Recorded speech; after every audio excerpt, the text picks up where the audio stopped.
and DeRose or something. Do you think Johnny Manziel will start against the Steelers in Week 1? I still do. And I saw somewhere that Dick LeBeau, the Steelers defensive coordinator, thinks it's going to be Manziel now. Maybe that's just bluster and maybe that's just talk. At some point during training camp, teams shift to focusing on that Week 1 opponent. And part of the strategic advantage of keeping your cards close to your vest as to who the starting quarterback is, it's less time that you can spend preparing for that guy because you got to prepare for the other guy. The Browns seem to be intent on announcing someone well in advance of Week 1, and I still think it's going to be Manziel. When camp opened, I thought, well, maybe they really are going to sit this guy down because they don't like the off-field stuff. They don't like the fact that he has defied their wishes to keep his nose clean. That may not be the best possible choice of words. Anyway, I still think he's going to be the starter. I think all three of the rookie first-rounders are going to be starters, and I have been saying that since May 9, I think, I hope. All three will start Week 1. I'm sticking with it, and if I'm wrong, well, I don't know. Will somebody come to my house and beat me up? That's always a possibility. Here's something that's more than a possibility. It's a probability. It's a definite. Mills in New York is going to join the program. What's up, man? Hello? Do we have Mills? Hello, can you hear me? Yeah, what's up, man? Hello? Hey, what's going on? With the new offensive coordinator in Detroit, how much does Reggie Bush's role diminish in the running back by committee, if any? Hey, that's a great question, and we have to look at what Joe Lombardi, the new coordinator, has been exposed to in his past. He spent several years with the New Orleans Saints, and what do with running backs? They rotate them, and that's the irony here. Reggie Bush got away from the Saints so he could be the workhorse, and we've seen him do great things as the number one running back with both the Dolphins and the Lions. Now he gets thrust back into this revolving door. Remember, they still have Joy Bell on the roster. They gave him a new contract in the offseason. Mikael LaSure still hanging around, maybe not be for long, but they've got the running backs. They've got the other weapons as well. Even if Bush is the top running back, how much are they actually going to run the football? How much are they going to throw? You've got Calvin Johnson, Golden Tate, Eric Ebron. The list goes on and on of what they can do at the offensive side of the ball and with all those weapons that they have. So, yeah, I don't know that we're going to see 1,000 rushing yards from Reggie Bush. He barely broke 1,000 last year in an underachieving season for the Lions. But, less wear and tear. That's one of the reasons he's still going at a high level. Less wear and tear early in his career. It's allowed him to play at a high level deeper into his career. He may get an opportunity over the next few years to actually not play as much as he has in recent seasons. Back to the Twitter bag from @RaiderKing69. Does Oakland have enough talent to become a power to worry about in the AFC, or is another offseason going to help? I know this isn't a popular sentiment in Oakland, and I'm probably setting myself up to be horribly wrong again.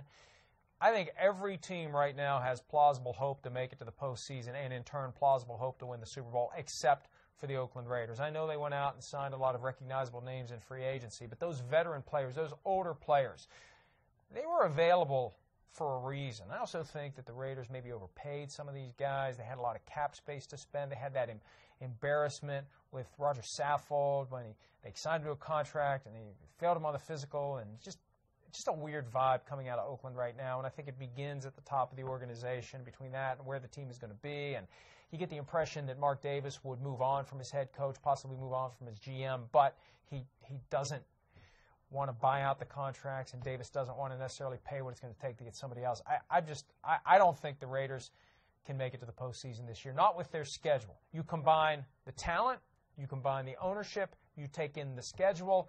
They play a bunch of teams that made it to the postseason last year. They play the Broncos twice. They have 3 playoff teams in their division. They play twice. They've got the Seahawks, the 49ers, the Rams, and the Cardinals. Long year coming for the Oakland Raiders. Long answer, but I wanted to be complete. Let's see if I have a shorter answer for Edwin H. Kraft, or Krapfa.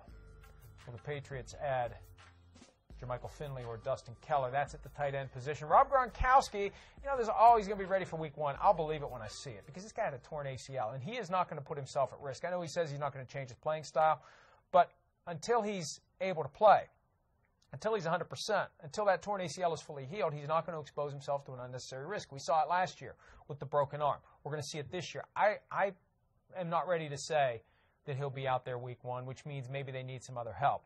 I think of the two, Dustin Keller, who tore an ACL in the preseason last year on one of those low hits that needs to be removed from the game, and to a certain extent they are being removed from the game. Keller is more likely than Finley, just because with Finley, I mentioned this a week or two ago, my prediction on Finley, and I've got no inside information on this, I think he's going to take this year and see if he can get that $10 million tax-free. And if he realizes a year from now or less that it's not going to be quite as easy as we've been led to believe, then I think he's going to come back. Because I think the fact that he's already gotten offers from the Pittsburgh Steelers is going to cause his insurance company to say, you really don't have a career-ending injury. You're choosing not to play. That's not a career-ending injury. You could go back and play if you want to. You're choosing not to. We're not under obligation to give you $10 million. So I think between the two, Keller, and so much for that being a shorter answer. Let's try it again. A shorter answer. At C. Crawl, is the emphasis on defensive holding because they don't want a Seattle dynasty? Are they trying to help get Peyton Manning a ring? Well, here's the irony. The last time the NFL emphasized illegal contact and defensive holding in the passing game, that came in 2004. That came in response to complaints from Colts GM at the time, Bill Polian, who was a member of the competition committee, that the Patriots were tugging and grabbing and holding and pushing and shoving receivers, Peyton Manning's receivers, in a way that violated the rules. When that happened the last time, the flags that were thrown for the full season went from 79 to 191 for illegal contact and defensive holding. And the Patriots, who had won the Super Bowl in 2003, apparently by doing what Polian had complained about, they won the Super Bowl again. So, although Richard Sherman, Seahawks cornerback, says it's not going to change the way they play, I think it will adjust the way the Seahawks do things. They made a strategic decision last year that if they're not going to throw the flag as often as they should, we're just going to do it all the time. Now, this year the mandate is you throw the flag when it happens. We're going to see more flags. Will it affect the Seahawks ultimately? If history is any guide, it didn't affect the Patriots the last time that this penalty, this foul, became a point of emphasis. Another question via Twitter from @Valleyman12. Which young quarterback is going to have a breakout year? Well, how far do we go when we look at young quarterbacks? I think they're expecting it from E.J. Manuel. I'm not ready to say it's going to happen from E.J. Manuel. Nick Foles had his breakout year, but can he duplicate what he did last year coming off the bench for Mike Vick as the first-year starter from start to finish?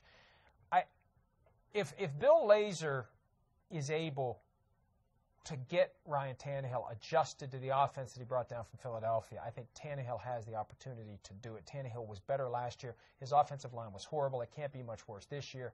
This is an opportunity for Tannehill to get it done, and he's got every reason to do it. As we said earlier, he finishes this third year. The Dolphins are going to have to decide whether or not to pick up that fifth-year option, which is going to be worth more than $15 million for 2016. He's got plenty of reasons to show that they didn't make a mistake when they made him the eighth overall pick in the draft a couple of years ago.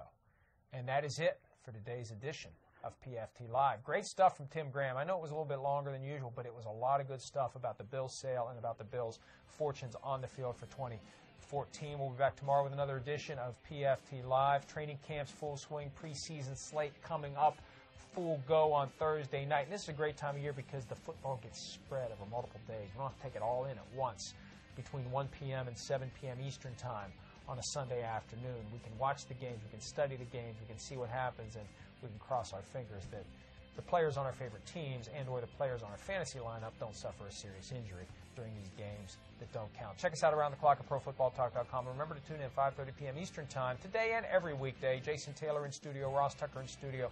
I'll be right here. See you then, and then see you back here again tomorrow. Have a good one.